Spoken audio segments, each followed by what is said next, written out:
You know how it is when you're at home and you hear someone pull into your driveway and you're not expecting anyone and you don't really want to go to the window to look out? I've got the solution for you. It is this security cam that I got from GLASCAM. I'm Gina with WTI, and this has seriously exceeded my expectations. First off, check out this night vision. It is so clear. I can actually see the constellations. Plus, with the AI human detection setting on, that means I'm not getting alerts every time the cow walks by or the wind blows the trees. I like it that it has a wider angle. This is 105 degrees. Of course, the clarity of what you see is going to depend on what kind of window you have it in.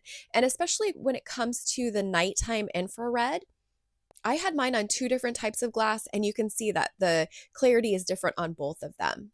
They send you three different patches with adhesive that you can put on different windows, and then the camera itself just attaches onto them like Velcro. We opted to use the SD card for recording. I also like that this is plug-in, so I don't have to worry about charging something. This has definitely fit into our lifestyle. It was exactly what we wanted. I think you're going to love it too. And that's my point of view.